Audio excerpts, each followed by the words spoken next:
It was the day I arrived in RA.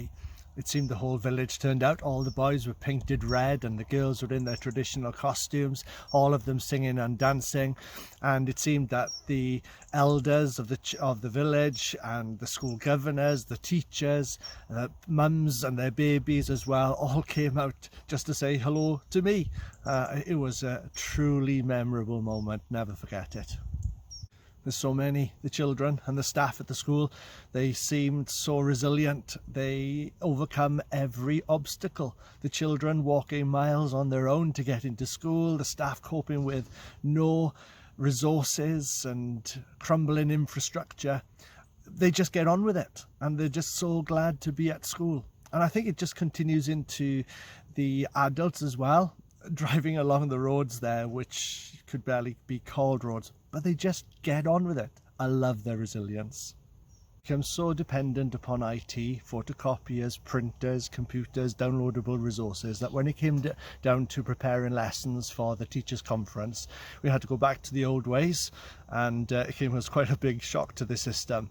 But being like a student teacher again, it was quite good fun.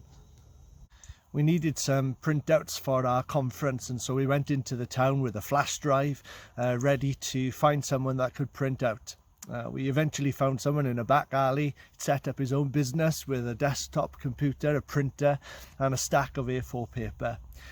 He was worried that he might run out of colour cartridges, and I showed him through the printer options how to print out in just black.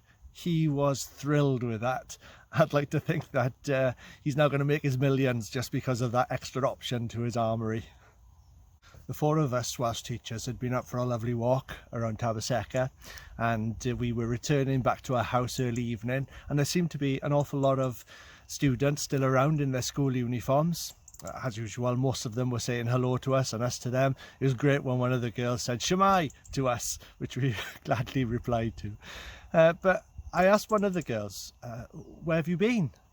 And she replied that she'd been to the physics club, after school club.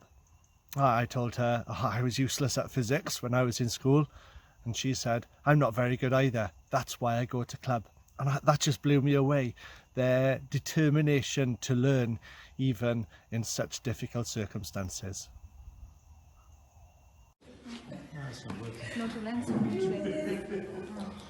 So, Lillian, can you explain what you're doing? Explain what you were doing. What have you done? What have you done? We have drawn a person here.